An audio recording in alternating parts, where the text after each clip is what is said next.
This is Don't Panic, episode number 312, recorded June 8th, 2021. Hello, everybody. Welcome to this incredible episode of Don't Panic, the technology podcast on gadgets, the internet, and you. I am Sean Jennings, joined by two guys who are willing to answer one of life's most difficult questions. Should Craig Federighi trim his eyebrows? They are Colby Rabindu and Dan Miller, and we have got a hell of an episode. Isn't that right, guys?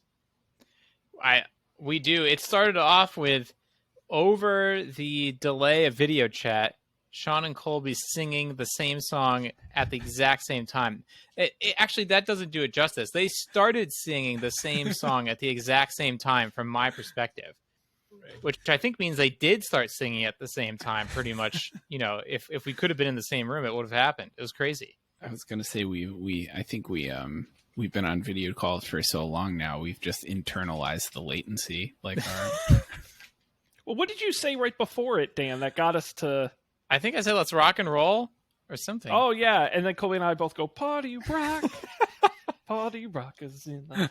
Remember that? Remember the dancing Kia hamsters? What a time. No, I what don't. A time that was. I do. You remember that was the big commercial, the Kia. They had it was that Kia Soul car, the boxy car, and they had a bunch of like anthropomorphic human-sized hamsters who would drive the car around, and then they would dance to the song in the commercial. And then at one point they were joined by robots. It was very weird. Yep, very weird. Very 2011, maybe? That happened. Yeah, speaking of a long time ago, guys, it's WWDC time. Our 8th WWDC on the show. 8 years ago, if you can believe it, we covered WWDC and the launch of iOS 7. Today we're talking iOS 15. That's crazy. Wow. Absolutely We've wild. been doing this for too long. Frankly, yes. But that's a good thing. We've got that's what we have on. You know, it's so funny because I tell people I do podcasts and they're like, "Oh, that's interesting. Tell me about it." And I'm like, "Oh yeah." As soon as I say like, "Oh, I've been doing it for 8 years," they're like, "There were podcasts?"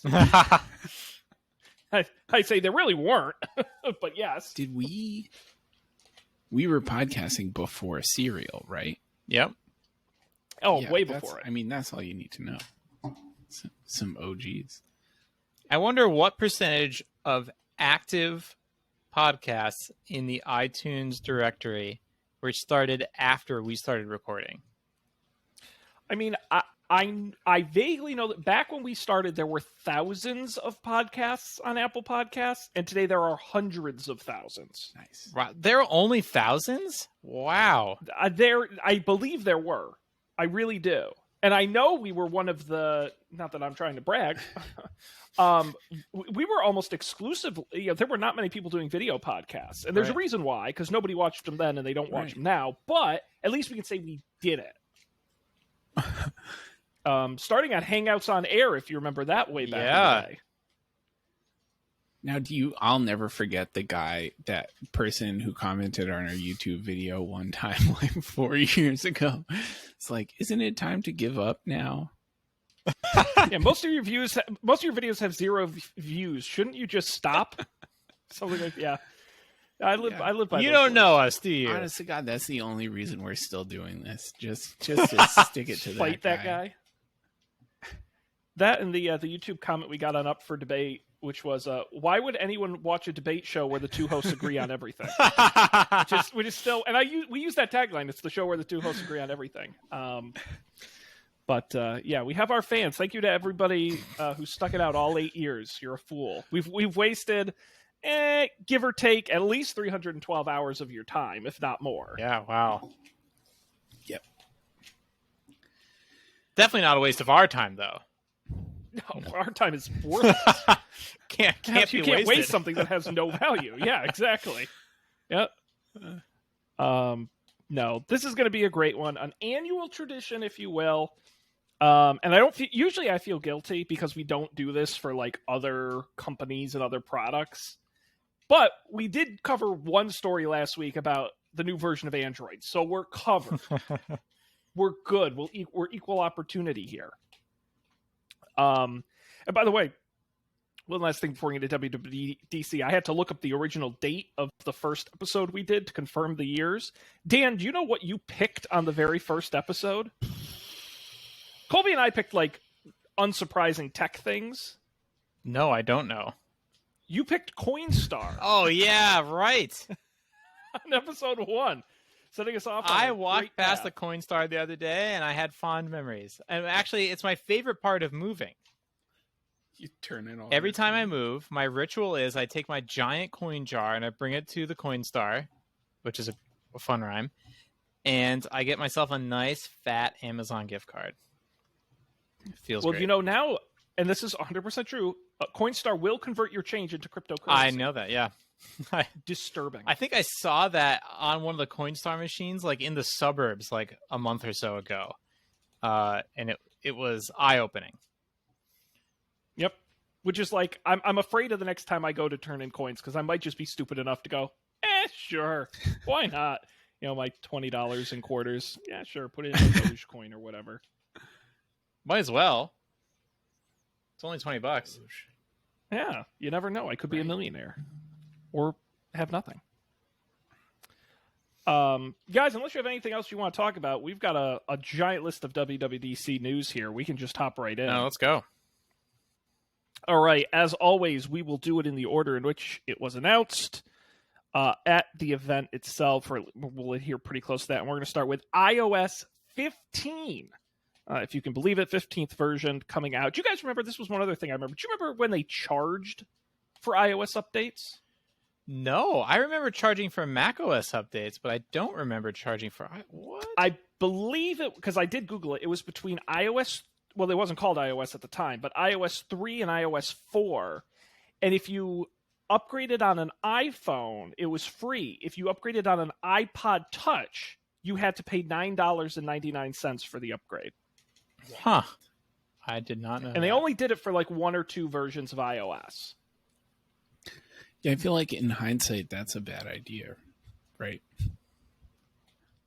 I had an iPod Touch and got suckered into doing it, so Well, I mean, I not paid for you. it. I feel like disincentivizing upgrading the software is like probably not what you want to do.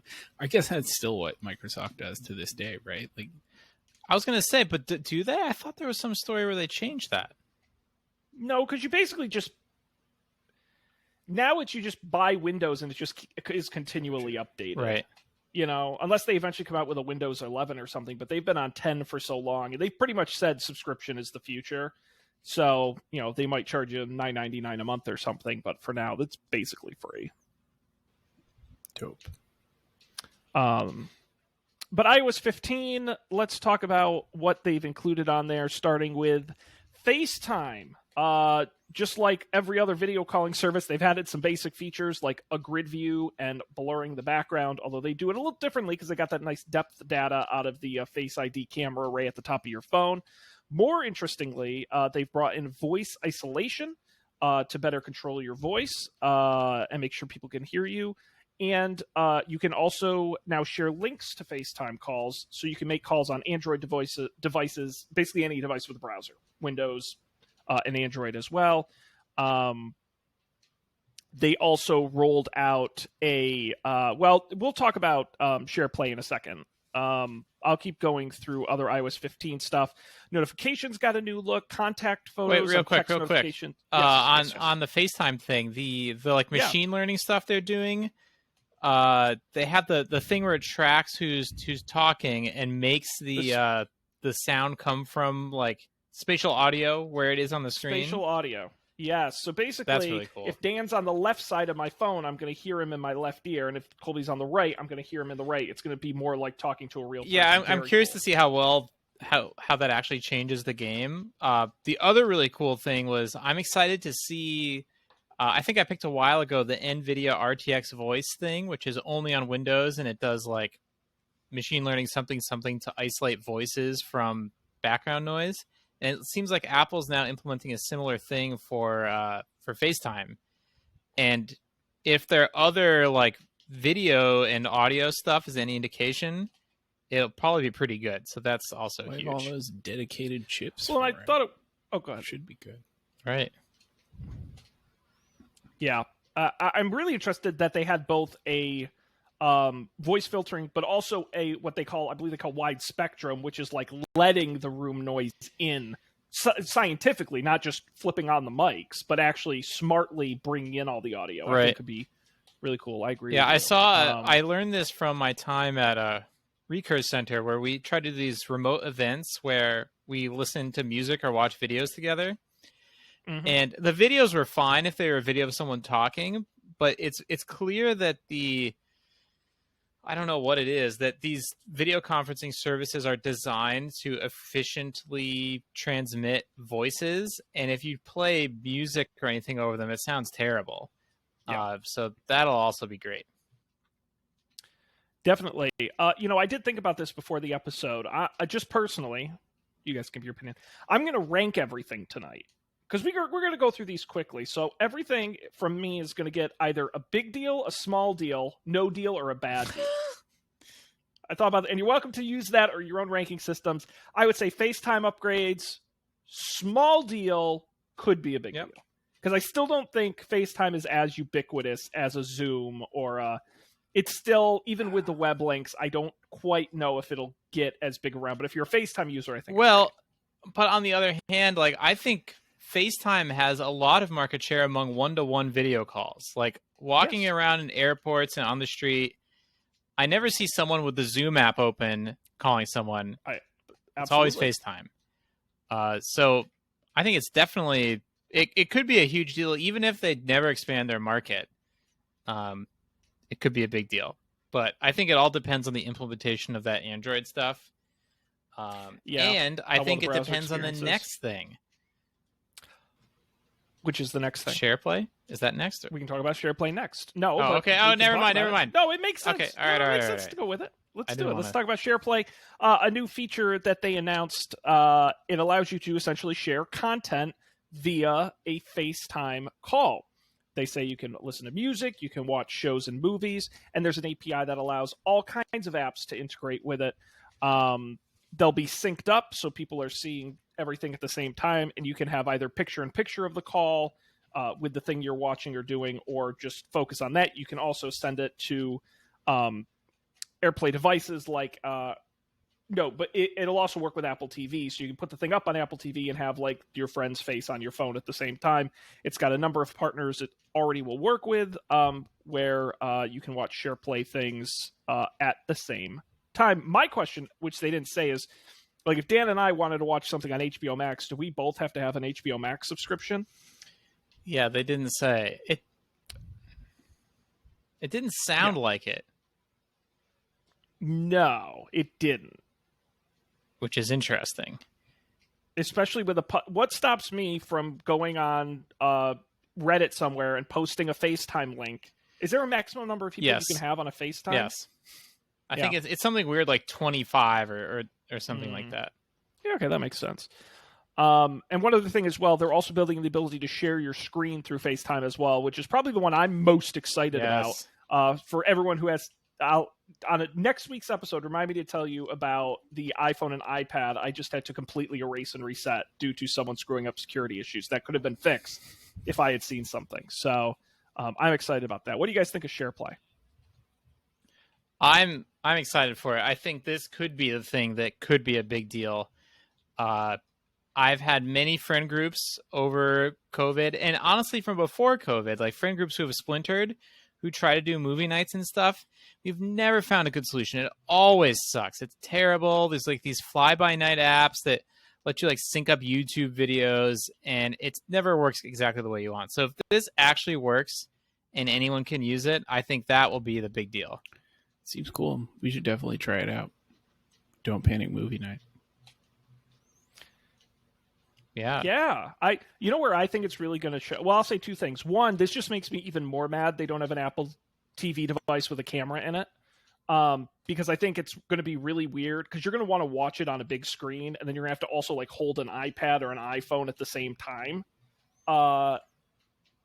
Yeah, I just don't get the logistics of that. But the thing that really, I think sports is going to be really dynamic on this. Because if you can't get together with friends and you're just like, oh, Colby, you're also watching the baseball game. Hey, why don't we'll just watch it over this, and it's synced in real time. so there's none of that sports lag delay you get. I think that's going to be really interesting. Mm. Yeah, honestly, could you imagine having 20 friends and you're virtually watching the Super Bowl? I can't imagine having That's 20 overwhelming. friends. Well,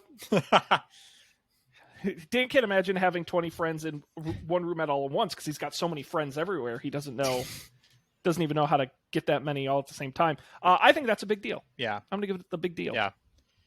And just the screen sharing thing, like how many, like the most popular computing device for people who didn't grow up with computers is probably an iPad or certainly an iPhone. And to be able to just remote in,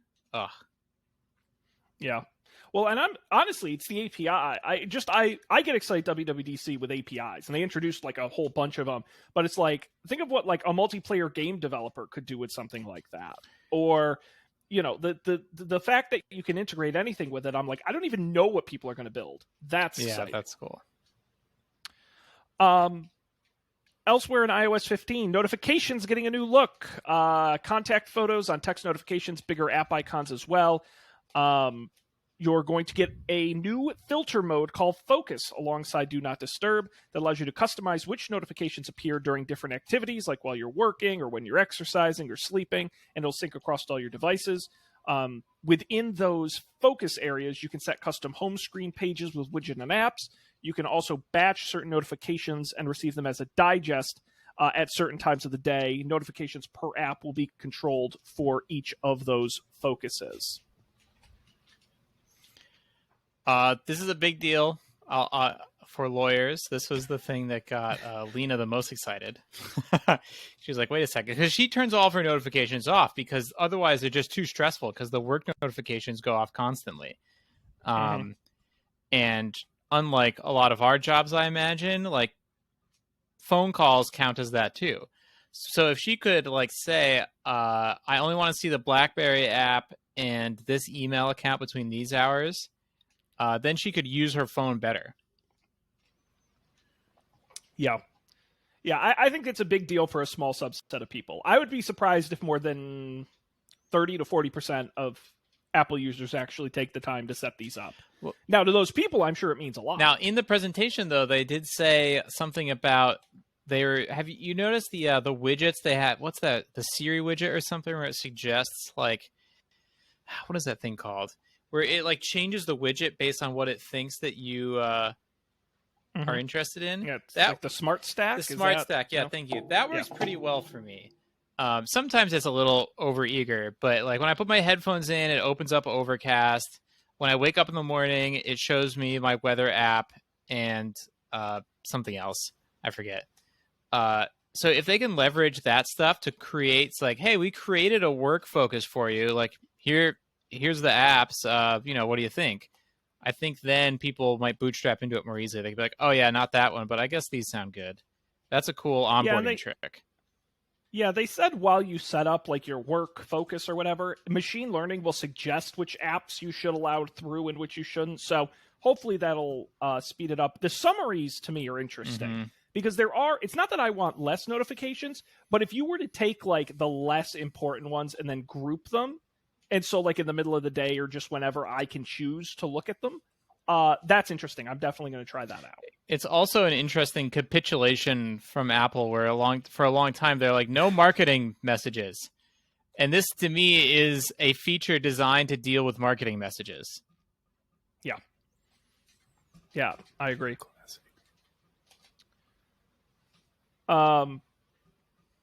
Let's keep going. Messages gets updates. You will be able to see when others have enabled Do Not Disturb. A little message will come up if I try to send Dan a message. It'll say Dan has his focus mode turned on or whatever. And it will be possible to override it if I think it's very important. Photos, shared messages are grouped into collages and stacks, blah, blah, blah. That's pretty much the bulk of it in messages. Privacy controls, app privacy report that in the settings. There's a few other privacy things we'll talk about a little bit later, so I'm going to keep going. Apple Wallet, very interesting, supporting a wider range of items, including hotel room keys, car keys, and most interestingly, your driver's license, ? Mhm. That's right. With information that they claim they'll be working with the TSA, so you'll be able to use your phone as an identification. Not a lot of details more than have that. To upgrade to a real ID because I really Wild. don't want to go to the RMV. I already canceled one appointment and What the heck is an RMV? Registry. What does the R stand for? Registry. We're special. Wow. Yeah, it's just Why for don't you flights. just? Because is it just for flights, Yeah. Colby? No, I know. Do you have a passport? I do have a passport. Just card. use your passport. And he has a passport card. I felt a lot of Just use pressure. I fly do with it. my passport. I honestly, I Makes me forget feel what I did. worldly. Oh, I had done all the stuff. Like I scheduled the appointment. I said on the website, like, these are the documents I'm going to bring to prove that I'm a person that lives where I say I do, even though I already have a passport. And I think the day before I looked, I opened what I thought was like a statement for my mortgage in an envelope, and it like was just a random thing from my bank. And I was like, crap, I don't have the documents that I said I was going to bring. So I just canceled my appointment and renewed a regular driver's license, and I don't regret it. But anyways, we digress. And now you're grounded. Yeah, so I have no idea how I'm supposed to feel about this. This was a question mark deal. Yeah, it could be nothing, but since I came back to New York, all of the train stations now do the Express Apple Pay thing, The Express Transit, yeah. which is huge. Like, it feels like you buy like the next Grand Theft Auto or something, and everything's way better. You can just like, oh man, I can't believe I've ever played this game while having to do X. Like, I can't believe I played this game while having to go over to this like thing and like fill out this like stupid ancient computer like every month, do all this crap, wait in line. So much better. So I'm all on board with Apple taking more of that stuff. I was excited about the hotel keys, especially because I might be moving into an apartment where they do this for your apartment block. So I'm like, I would love to not have to open an app or even open my phone and just hold it up. That would be amazing. So I'm cool. Sold. Also, historically, the Car hardest keys. part about New York Yes, was please. swiping the subway card through the little subway card reader. It's like a 50% success rate if you live there, I think. Yes. Wild. It's amazing. Cool. Well, we're going to find out. I will say, though, as if you needed another reason to panic if you ever lose your phone, put a lot more stuff in Right, there. but they need your face, your biometrics to unlock it. Not just your phone, but to get at the like even if your I'm not worried phone, about hackers. even if you left, I'm not worried about hackers getting it. I'm saying if you're traveling and you lose your phone, I guess it's like losing your, it's like losing your wallet. except and your it's phone. not just, but there's a lot more in my phone than there is in my wallet that I'd be, honestly, I'd probably, if this ever went through, I would be more panicked because I can get new credit cards and whatever cash is in there. There's a lot of crap in my phone that if it's not backed up properly, or I can't get it when I'm in Bermuda or wherever. I don't know, an interesting side effect. Yeah. Let's see. Yeah, okay. Anything else on iOS 15? That's really there's the new weather app, which looks better. Some of the dark sky integrations in there from when they bought the maps as well. 3-dimensional city map stuff driving. looked- I thought maps looked really good. Yeah. It looked. I'm so excited for it to come to CarPlay and to try it out. The sort of driving where the roads are like super detailed to like show the lanes and the crosswalks and all. It looked really good. Yeah, it looked like a video game. At the road. Yeah, it was nice. And so that's That's right. I mean, I don't now. So Maybe this is the real plan for the Apple Car. Is it just prevents you with like a digital interface to the road? very cool. iOS 15 will arrive to the public this fall for the iPhone 6s and newer, with betas happening this summer. Okay, let's continue on here. there's another big feature coming to all Apple devices called Live Text. It will digitize the text in all your photos. It'll be integrated throughout all of the operating systems. You can tap on the text in any photo in your camera roll or viewfinder or browser if you're using Safari and immediately take an action on it. You can copy and paste it, search the web, or if it's something like a phone number, call it directly from that picture. They're using on-device intelligence to accomplish that. It'll work across iPhones, iPads, and Macs and support 7 languages. It'll also support Spotlight Search. It'll be searched directly, and you'll also be able to translate directly with translation being integrated throughout the OS. Another new feature that was announced. Pretty dope. Yeah. This was another one I showed Lena, and as a lawyer, she was like, what? This is a game changer. They take lots of notes. They work with a lot of older coworkers who maybe, for instance, take the Word documents that they send them with track changes, print them out, write their changes on top of that, and then scan it and email it back to them. So this would be huge. Yeah. Yeah, I wonder how good the neural agent is at different handwritings is really, I think, what it's going to come down to for me. I think, though, for signs and translation is what excites me, not handwriting quite as much, because I think as a society we may be going away from handwriting, right, and head towards a more digital future. But I do think things like signs, phone numbers, being, and Google's, by the way, Google has had Lens for years. This isn't necessarily new technology where you could point at something and translate it. The fact that you can be in Safari and there could be a picture in the browser and you can do it. Is like, don't forget about screenshots. Like, how often do you get like a screenshot for someone of an error? And it's like, oh man, I wish I could just select this error text and Google it. Like, well, now you can. Yeah.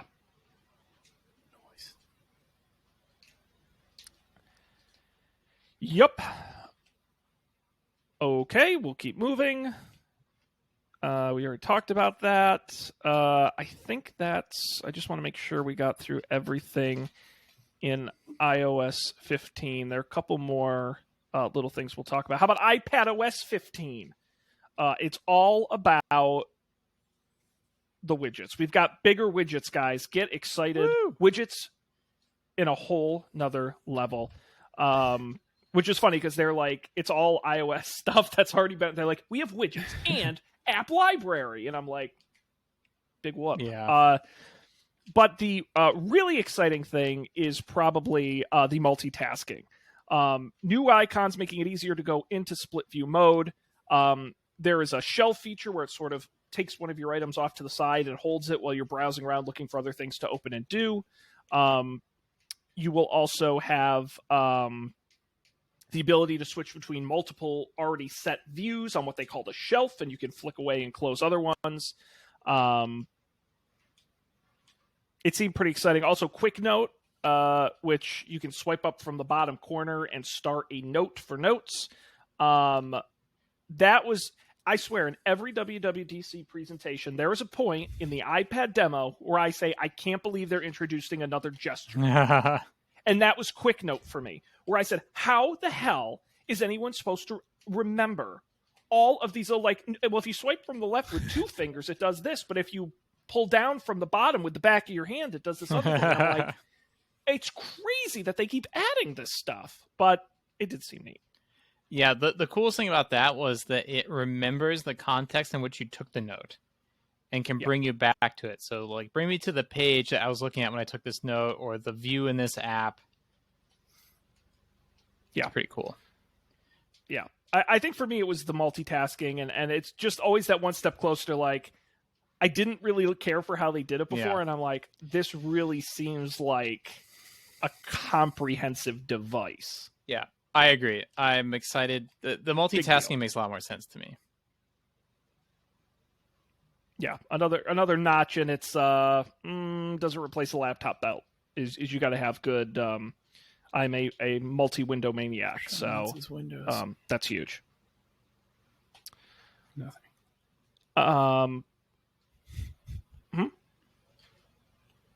Okay, we talked at the same time, Colby. We're just on the same wavelength today. let's talk about the thing you guys are probably most concerned about, your privacy. We've got some new privacy features coming to Mail and Safari. Apple Mail will now hide IP addresses by default. Safari will as well. They also announced that they're shutting down tracking pixels, which essentially are identifiable and also indicate whether you've opened or closed an email. It will now be blocked in Apple Mail. We briefly touched on the app privacy report that says gives information about every app and how often they're accessing your microphone and your camera and who they're reporting it back to.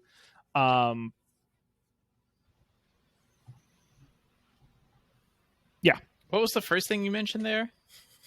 Sorry. It was hiding IP user addresses by default.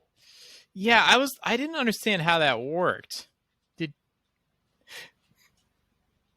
My understanding is that say it one more time. Hiding IP address. What? Obscuring your IP address. Now, the only way I thought this could work is if Apple proxies all of your connections. Well, that's what's interesting, and we'll talk about iCloud Plus in a minute. Right. That does include a private relay, right?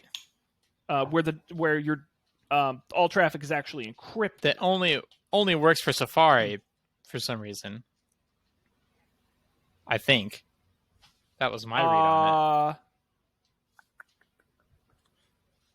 All traffic leaving your device is encrypted and sent through two separate relays. Oh, never mind.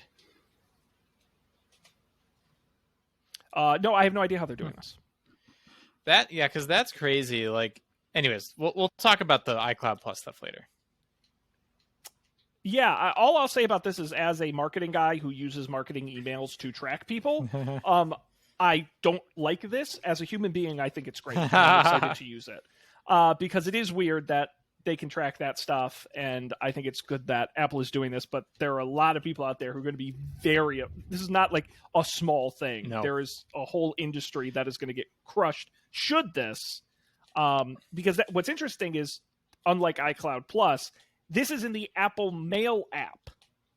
You have to be using the Mail app. It's not all emails on your phone. Right. Same with Safari, has to be the browser to hide IPs. And it does that for free for everybody. Right. Since we already brought it up, we can also talk about iCloud Plus, jumping around a little bit. This takes the existing iCloud plans, which basically we're just buying more storage, and adding a new set of features. Does not raise the price. What you get for that is access to private relays, which is essentially like a VPN to mask who's browsing and where the data is coming from. Apple says they don't even know what your traffic is, never mind anyone else who's tracking you.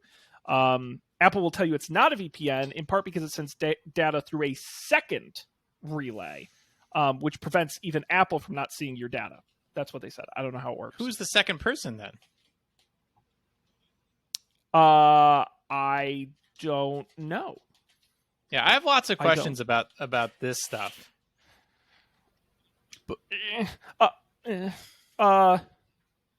That's me shrugging. My marketing question for you, Sean, is why would they not change the price and add a tier that you can't pay for and that everyone gets?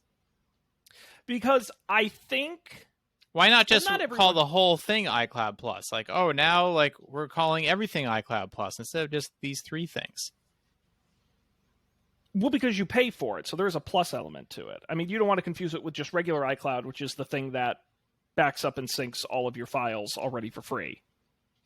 I think that was the confusing part, was iCloud, what used to be Plus, was just an iCloud storage upgrade. Oh, I see.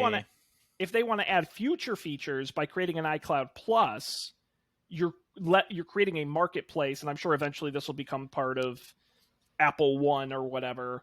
I wonder if it is already, though, because when you get Apple One, you get an iCloud storage plan. That's true. I bet it is, Dan. I bet it is. I did not read anywhere, but that makes a lot of sense for that to be the case. Now, Now, iCloud Plus also includes a burner email feature called Hide My Email, which lets you create single-use email addresses that forward to your actual account. Other services do this already, but it's going to be built into your phone. It's kind of like what Sign In with Apple does, but it's got more control. And lastly, unlimited storage for video from HomeKit-enabled home security cameras. I did read some detail after the event that the 3 levels of storage will allow for 1 camera, 5 cameras, and unlimited cameras. So you do need the highest tier of iCloud Plus to get unlimited cameras. But the prices will stay the same. There's also a new recovery feature that allows Apple to message security codes to your friends or family if your device is lost, and a digital legacy program that lets you choose who can access your files after you perish. Yeah, the account recovery feature would have been really great for me before I had to dig and wipe and figure out how to unencrypt an iCloud backup. I'm very happy about that. And another big part, I mean, that's the recurring feature you see between a lot of this stuff is sharing, I think. And we'll get to some of the we'll get to some other features as well. I believe we will. We should talk about the shared with, where inside of news and music and these now when people share things with you, it doesn't just stay in messages. It now automatically shows up inside these other apps as, you know, Dan messages me a playlist. It'll automatically show up in Apple Music. There's a lot of sharing going on. Now, this would be useful if you could share. It seemed like any app could implement shared with, but can you share anything? Can you share anything, right? Like they clearly demonstrated sharing like an Apple TV or a news story. But what if I get the link and it's not from Apple News, but I do have an Apple News subscription? Could it like see, oh, that's a Wall Street Journal link. You have an Apple News subscription. We'll put that in the thing. Similarly, like I actually now use the Apple TV app as my kind of like how I use my Amazon wish list is the place where I put all the books I want to read. The Apple TV app is where I put all the movies and TV shows I want to watch. Even if I end up watching it somewhere else, it's like it knows about all TV. So it's a useful place to do it. But if someone just mentions to me like, hey, you should watch Better Off Ted, we'll be like, oh, Better Off Ted. I'm analyzing your messages. I know that's a TV show. Here, let me put it in there. Or does it have to be a link to the Apple TV app for like Better Off Ted? Yeah. It's, first of all, good pull with Better Off Ted. Thank you. We've been watching it recently. Because I thought you were going to go with like a Ted Lasso. No, the other Ted. Better Off Ted. That's great. He's better off. My total speculation on that is it'll just depend on how the URL, you know, if you open a Wall Street Journal URL, does Apple automatically open it in Apple News now? No. Then I would assume, you know, but if I just think if it defaults to an app, I would assume it would do the same. But it's a good question. I mean, they said Safari was already integrated with Share with Me. So at least links at minimum will show up in your browser. Right.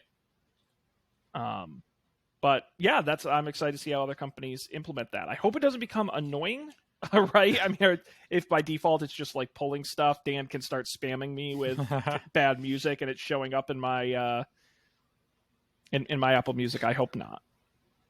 But Dan's got great taste in music. I'm not concerned. Talking of cool technology, Apple Siri will finally work without an internet connection with on-device speech recognition. It will make it more private and faster. They won't be sending your voice off to a server somewhere. It will happen right on the device. When you're offline, you do things like navigational tasks, opening apps, setting timers. You just can't do internet-related stuff, obviously. However, the feature is only available on iPhones and iPads with its A12 Bionic chip or later. Which is basically everything after the 10S, 10R line. Makes sense. And forward, and a number of later generation iPads. And Apple Watch, it will not run on Apple Watch. I think this if you is make a cool. request, I believe it will run on your phone. Obviously, that makes sense. Actually, I wonder if LTE. if it'll still be faster on the app. It probably will, right? Because then, like, all it needs to do is transmit the data to your Apple Watch or to your iPhone, and not all the way across the internet and back. I would think, like I said, the only difference would be is if you're on an LTE watch with no phone, it's still going to send it to the cloud. Right. But Okay, I see. but yeah, I would think I'm really curious to see. I mean, Siri never felt really slow. Actually, you know what? Sometimes it did feel slow. Yeah. It's certainly slower than like Amazon or Google or some of these other companies. It felt slow. So maybe this will, because I don't think all of Amazon's stuff goes to the cloud. They don't do any on device processing. I'm not sure about Google.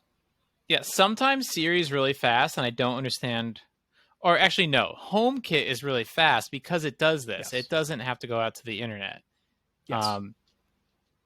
If I have the HomeKit app and the Amazon Lady app open, I can do things way faster with the HomeKit app. But it's not true to Siri. So I put this in the big deal category. I think this could be the Siri upgrade we've been waiting for, because if it's as fast as HomeKit, then I would be much more likely to use it. Because Siri already does a really good job of hearing what I'm saying. It does a bad job of understanding what I'm saying. But if it can also always hear what I'm saying and respond faster, then I'll probably be more forgiving of its like lack of nuance. A thing I started doing recently is using Siri to turn on settings and stuff, because I know what the settings are called, and it does it really well.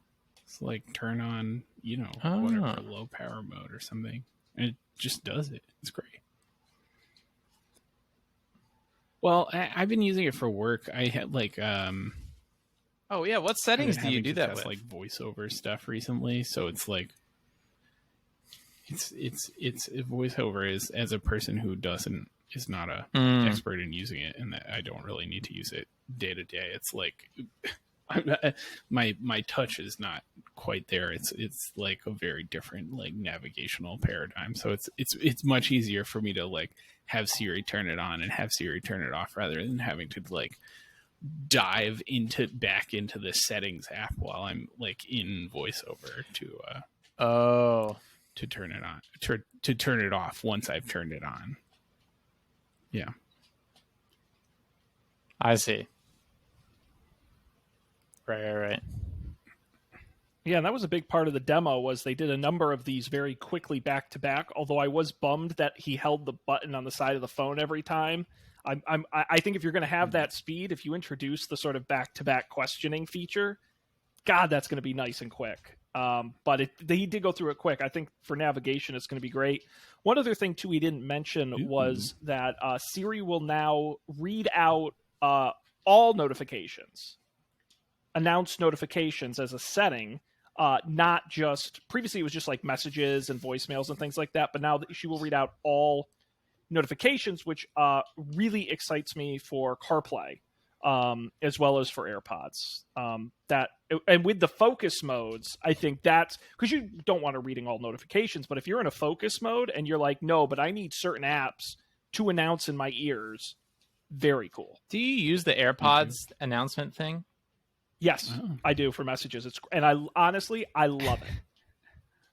Oh, I hate it. I somehow it accidentally turned itself on, and I'm too lazy to turn it off. But it shocks me every time it happens. I'm like, "Bah! Like, what is happening?" Maybe it's because I don't have more than 20 friends and no one texts me. But well, maybe, and I probably would hate it if it did it more. Like, I don't get a lot of messages, but that's why I like it, because I'm not expecting any messages. And so I'm not looking at my phone or have my phone on me. And like I said, CarPlay is huge because on CarPlay, the message notifications come up very quickly and don't linger long enough. So unless you're looking at the screen, I missed a lot of notifications. So if it could stop the music and say, Sean, message from Dan, like that is really interesting. I'll give you one other piece of Siri news. Siri is going to be on third-party devices. Apple announced that third-party HomeKit accessory makers will be able to integrate Siri voice controls directly into their products starting later this year.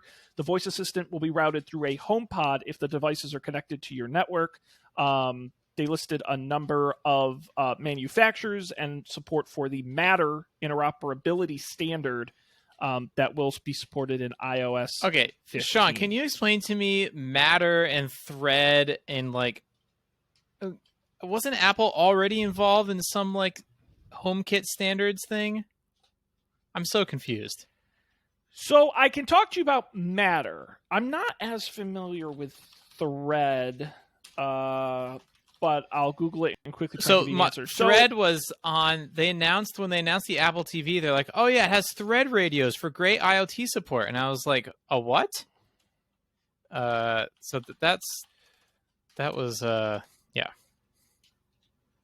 So what I know about Matter is remember Zigbee? Yes, I have some Zigbee and the Z-Wave Zigbee stuff somewhere under this dresser here. This is essentially Zigbee 2.0. Okay. And what it does is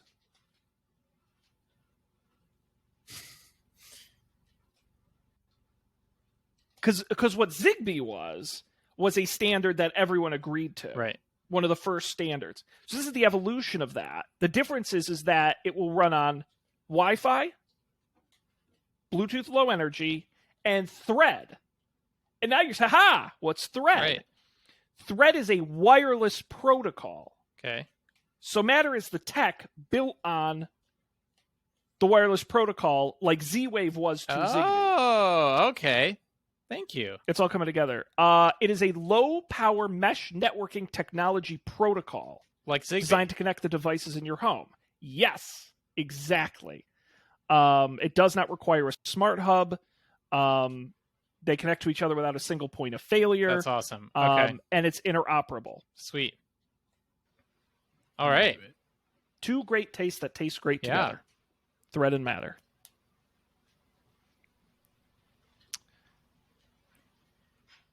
As someone who owns a zillion smart home devices, yes, please. More of that. Wait, Sean, what was your rating on the Siri stuff? I don't think we got that. On device, big deal. In other smart home devices, no deal. Yeah. I wouldn't say it's a bad deal. I just think Amazon didn't really have any success with this either, because like 2 or 3 years ago they rolled out like, oh, you can, and I saw devices where they tried and no one cared. Yeah. Because it's like, if I want a Siri device, I'm going to buy a HomePod. And if I also don't want 30 Siri devices in my house. But this just gets back to why Siri's just not a great home assistant right now. And so if I had 15 things around my house with Siri in it, I still don't think I would ask it for stuff. Yeah, the advantage I see is the Apple exclusive stuff, like the intercom features or the sort of like that tap to play music thing where it detects when you're coming in. That's in HomePod.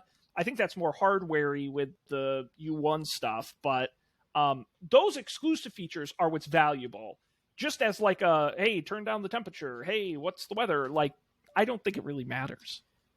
Yeah, I was going to, on that, I think it was announced today that there's an API now for people using the what is the thing, the chip that the AirPods use, or the AirTags rather? It's ultra wideband? Ultra wideband. Yeah. There's an ultra wideband API now, so other people can make stuff like that, which is cool. I was wondering,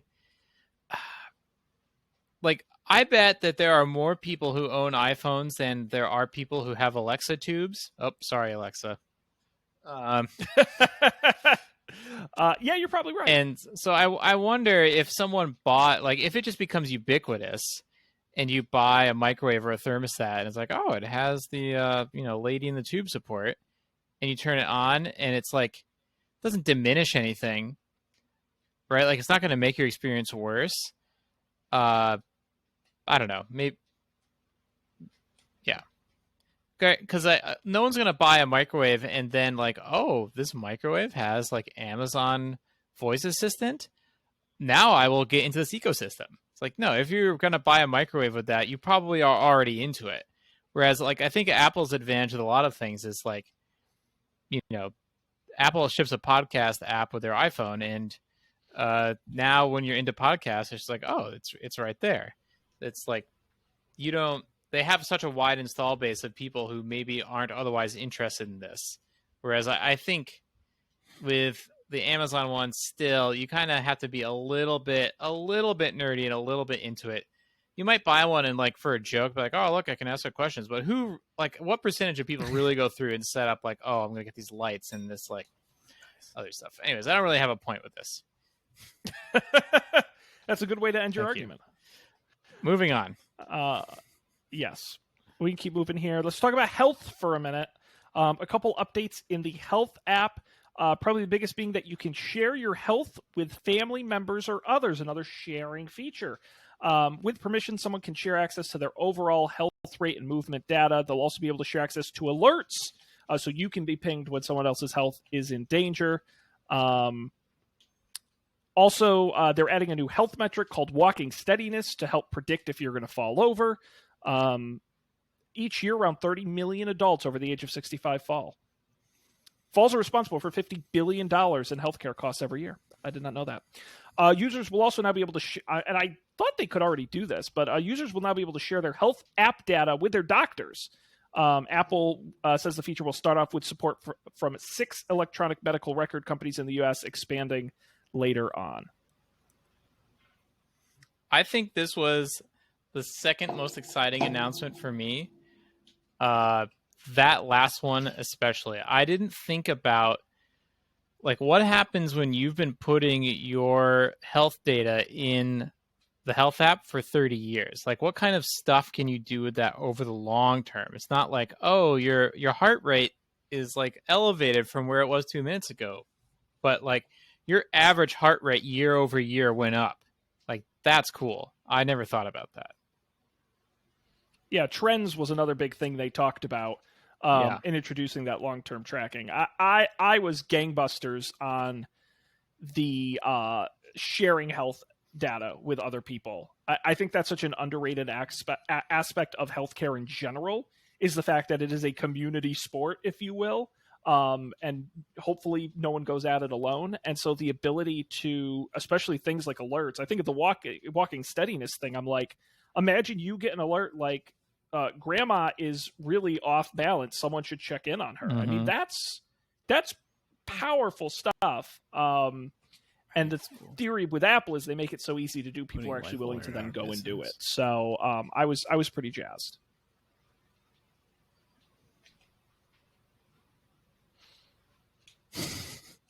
Hey, you laugh, but they keep putting features in. I mean, that's kind of what the Apple Watch does, right? If you like fall now with an Apple Watch on, it will call the police for you, which is what Life Alert does. Now, the real question is, will you guys share your health data with me? Want to make an Apple family? It's tempting. It's tempting. We could do, and that's kind of the. I guess you don't have to because it's more the fitness app. I was going to say we could do like a Don't Panic walking challenge, which as city dwellers, you guys would thrash me. But I would, but we'd really only have to share fitness data. We would have to do like a. Well, the pandemic is your best time to compete in this, Sean. There's nowhere to go. Everyone's out of shape. Yeah, everyone's out of shape, and there's nowhere to go in the city. Perfect. We'll all tie for not first with 0. While we're on the topic, watchOS 8. It's one more than watchOS 7. Not a real. I would call this overall a. Not really a deal. New mindfulness app, which adds animations and encourages you to breathe. And I'm like, okay, great. Fitness app is getting new workout types, Tai Chi and Pilates, fine. Apple Watch's health app will track your respiratory rate while sleeping and notify you if it's outside your normal patterns. Interesting. Don't know what you do with that, but it's interesting. A new watch face that lets you use a photo taken with the portrait mode and layer text and other information behind it because they have the depth data included. That's kind of cool. I don't know how useful it is, but it's cool. Yeah. Watch was a little sleepy this year. Yeah, that's kind of the. Now, I will say, Dan, this might excite you because I know you're a big fan of HomeKit. It's getting a new home app on the watch with more shortcuts. Yeah, the home app on the watch to view camera feeds from security takes cameras right on the forever watch. to start for me, and like show me the status of my devices and allow me to turn things on and off. It's basically useless. Yet, like multiple times, it's one of my most frequently wanted Apple Watch things because like you get up late at night, I sleep with my watch on, and then I'm like, oh, I have to go into the kitchen and like get a glass of water. The kitchen lights are off. I'd love to be able to turn on the lights with my watch without having to say something in the air and wake somebody up, but never works. So I just do it in the dark. Or I use the little dinky flashlight thing on the watch. Did you know that they have that? So dinky.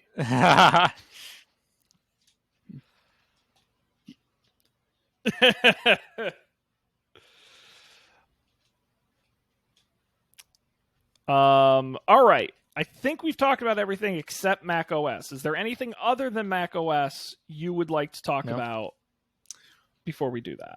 Oh, there was something. Okay. Let's move on to the final piece of the event. Mac OS Monterey, you just can like the find your cheese. So mad about it. Yes. I'm sorry. Yes, that is the thing I'm second most excited about. I forgot about that.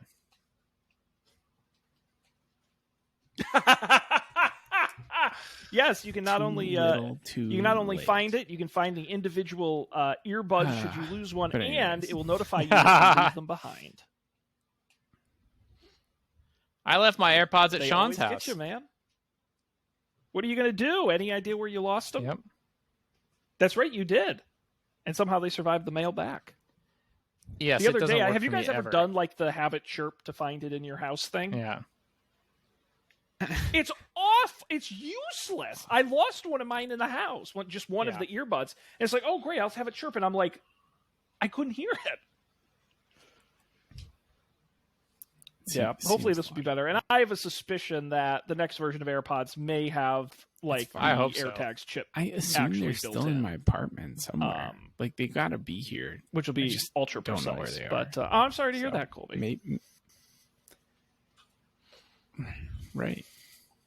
Me either. Remember, they're always the last place you'd look. I don't know where that would be, but Monterey is here. One of the biggest additions that I'm sure you guys are jazzed about. I genuinely want to hear your reactions. Shortcuts coming to the Mac for the first time. Get it. Look, the crowd is going wild. It integrates with Spotlight. It appears in the Finder. It supports multitasking. Integrates with the menu bar. Yeah, supports I'm importing automations. But I'm sure I'll be excited for something when. Guys, Shortcuts is here. I just ran my favorite shortcut. Let's see what it is. Yep. Tap to load preview. I'm loading just for the fun of it. It's a shortcut on my phone. It's called send Colby a GIF and remind him what time it is. And it does exactly that. It sends him a random GIF from Giphy and tells him what time it is.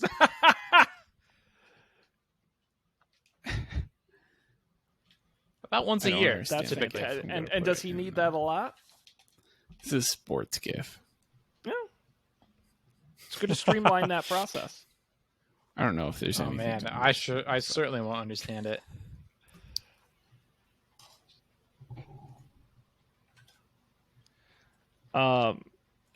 Right, you can send me a GIF. Well, now we'll get to figure out some new and innovative ways for you to harass while you're at work. Colby from the comfort of your Macintosh.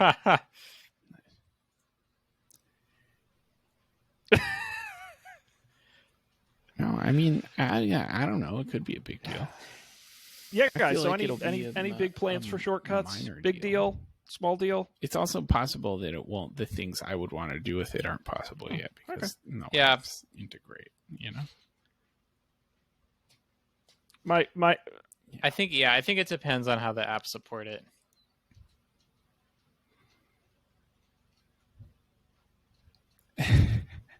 Fair point. My Twitter feed is aggressively nerd focused, so it sounded much more exciting on my Twitter feed than it does in real life. So, but how about the other? And this was probably the best demo of the day, guys. Let's be real here. Test Flight coming to the Mac. I'm sure Get Mac developers are very excited. Testing dem apps on that Mac. Again, one of those things that I'm like, that wasn't already a thing. Related to that, Apparently this might be it's, jumping apparently it ahead, but wasn't. the Xcode, no, I forget what they called it, yeah, go ahead. Xcode Cloud stuff. Like, come on, like, how did Apple not do that? Cloud, yes.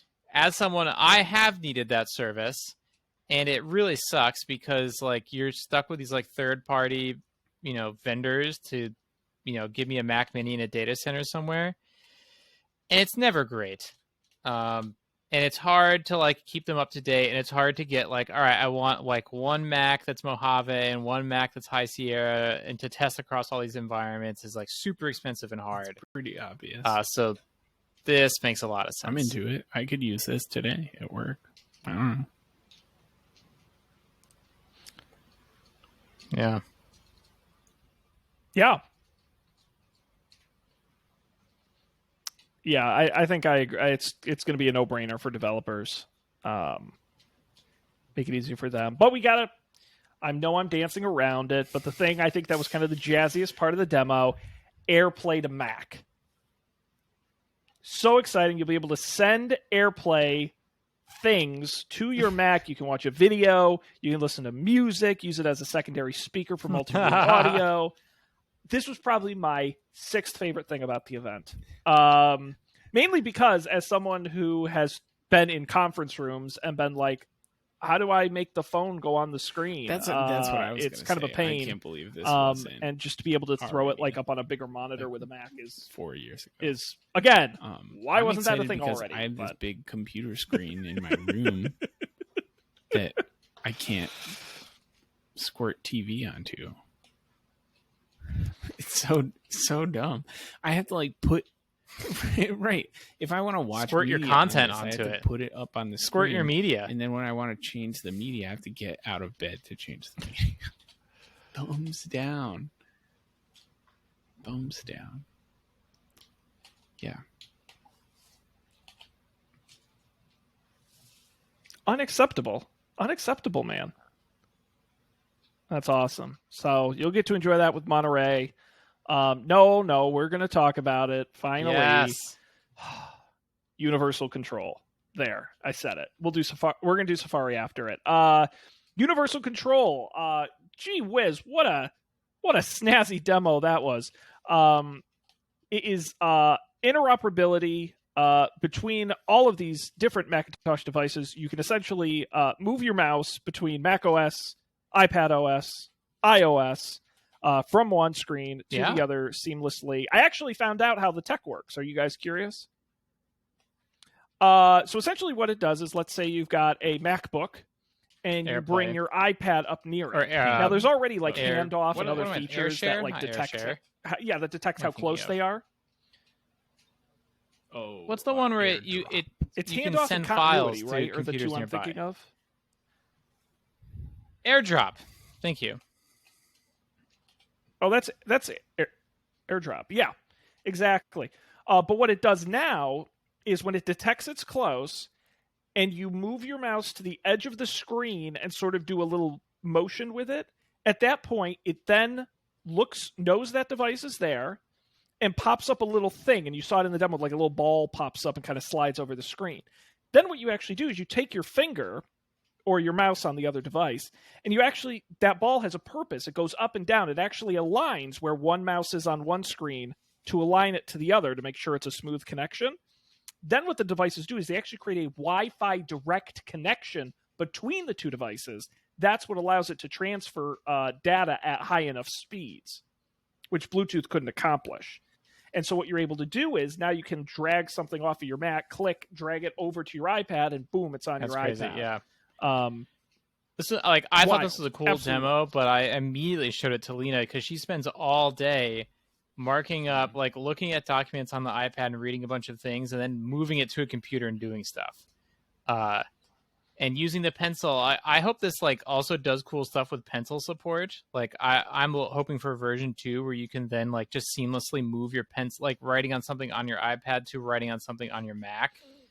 Like with the quick note thing, that'd be cool too. But yeah, I love the demo. I'm super excited about it. I don't know how much I would use it, but just the sending files thing, like it's a much more intuitive way to send files. Like if that's all it was, that would have been amazing too. Yeah.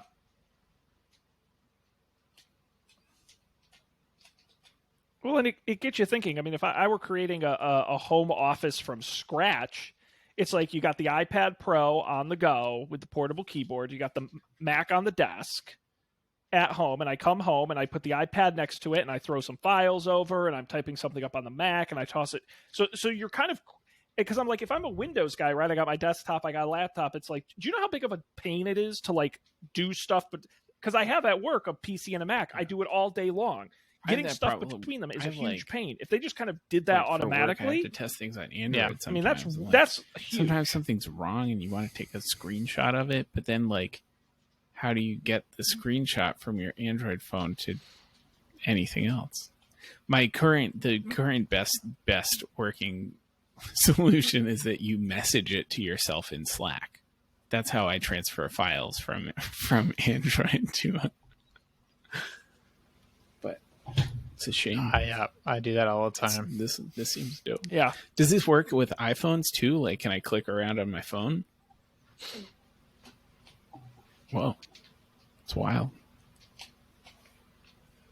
Oh. Yep. Yes. Thumbs down. No, I lied because there's no mouse support on an iPhone. And iOS, I don't believe. I don't think so. Like if you connected, because there is mouse support on iPad. They added that in one of the last couple versions. And if you Bluetooth connected a trackpad to an iPad, it would work. But if you connect it to an iPhone, would it work? I don't know. But this article says Mac and iPad. So I'm going to go with that. So and I think just about the last thing we didn't talk about is Safari.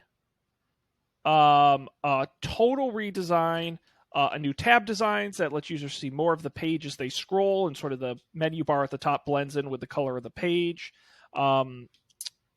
There's tab groups. It's much more streamlined. Tab groups sync across all devices. Safari also has that new design on all devices, so not just Mac, but also on iPad and iOS. It also includes some of those privacy features we talked about earlier. Is there anything else about Safari that I'm not thinking of? Yeah, I don't think so. I don't think so. It's vaguely ringing a bell for me too, but I can't cool remember. Thing with Safari.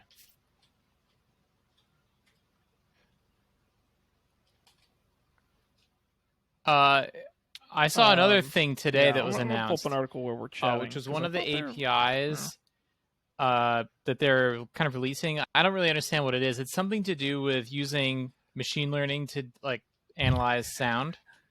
Maybe it was Shazam Kit. Like now they're like, and one of the demos they gave was like, hey, if you wanted to have an app where someone had it open while something was playing on the TV, then you could do like a Jackbox style game communicating over audio. So you could like put things in the audio that would indicate like, oh yeah, like you could construct like a little hex URL or something, and then have your app go to that URL to load the question.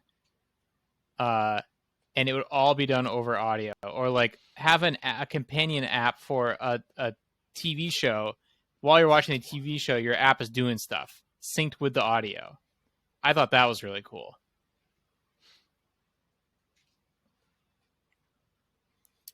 Oh, right. I remembered my favorite feature of Safari. I'm so stupid. Did you see my tweet about the extensions are coming to so iPad OS? If you use 1Password, that's what got me excited, Dan. You know how 1Password is like on the browser on the desktop, you can just click on the extension, and if your thing is unlocked, you just get access to all of your passwords from there. You get a little view. You can search for like maybe you didn't save the URL correctly for this website, so you can just open up the extension and get a quick way to search for it was under insurance or something. Now with web extensions for Safari, you get the same thing. You tap the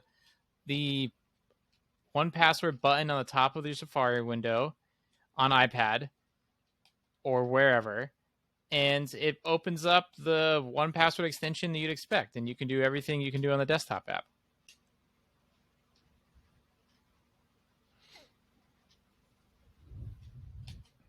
That may be the thing that gets me to go to Safari, because I'm a Chrome user now. That may be what gets me to switch over, because the password stuff that's built into the OS, like when you use Chrome or something, is not great. It's really not. And so that one extension, as soon as you retweeted that, I'm like, oh shit, you can do that? And it was great. We did it. And I think that's the whole thing. Woo! Another WWDC in the books. Yeah, definitely exciting. Like I said, all of this stuff is in beta this summer and generally available this fall. All right. And can you believe there's even stuff we didn't talk about? Like we've blistered through this in about 70 minutes. And there's still stuff we missed. Super packed, but also it didn't feel like there are any real blockbuster things, which maybe is like the bias we have from last year, where M1 was the blockbuster thing.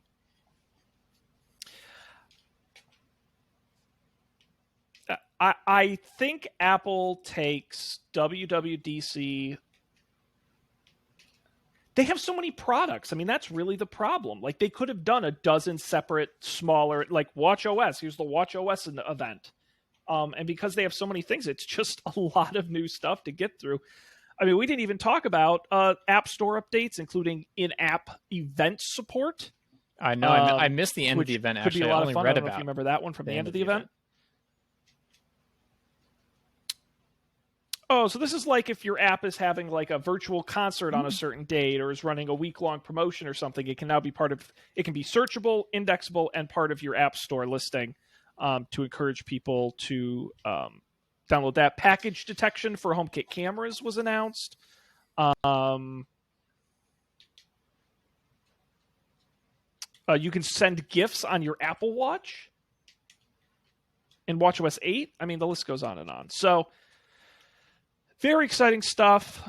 I'll ask this question as I do every year, and I expect the same answer. Are you guys going to participate in any betas this summer? First multitasking iPad beta.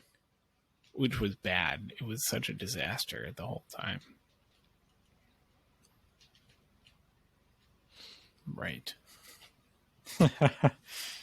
Yeah. Which at the time, I think we got to an okay place. Well, that was the big graphical redesign with all the bright colors one. It's fine. Woof.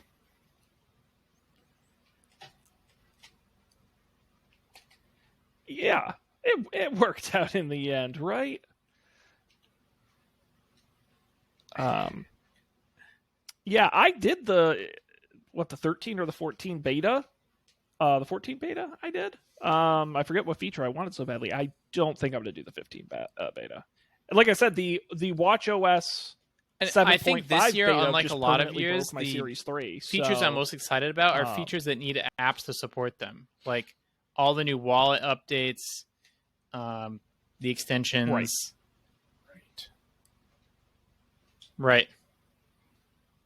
Well, even like the FaceTime stuff, if your friends are running iOS 14, isn't even going to work. So, and also there were a few, like the CarPlay stuff, they all said is on a different schedule. Some of the AirPods stuff, I don't know if that is because there's also software in the AirPods and so that might be it. So I don't think there's anything to run and like try right away. Maybe some of the Mac stuff, but shortcuts. I mean, I don't know, but we'll be covering it all summer long for sure.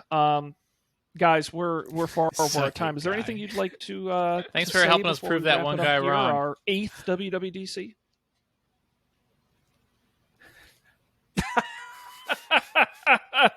We won't stop until we die, damn it. We refuse. I'm already excited for WWDC 2022. Who knows what they'll announce then. But until then, we got to wrap it up here. Of course, our website is don'tpanic.io. You can go listen to the first episode if you like, or any of our other WWDC episodes, including the one time we did live special coverage of WWDC. Still one of my favorite things we did on the show that it was back in those days. But that's all on the website, along with our picks. Of course, you can subscribe wherever you get podcasts or on all the major platforms, including Apple Podcasts. And, of course, you can chat with us at Don't Panic Show on Twitter. Email us don'tpanicshow@gmail.com. We're going to end it here. Ultra quickly, I'm just going to mention, up for debate. Last week, we wrote our own story. It got wild. A lot of fun. Highly, highly recommend you listen to it. We go from a disco party in the 1970s to kicking Zack Snyder's ass in Hollywood. So things go crazy. It's a lot of fun. And this coming week, we're talking about Bad Blood and the documentary The Inventor, all about Elizabeth Holmes and Theranos. So great stuff over at upfordebate.tv. You're going to want to check it out. We're done here. I'm Sean. They're Colby and Dan. Thanks for being here. We appreciate it always. And we'll see you next time on another much less Mac-focused edition of Don't Panic.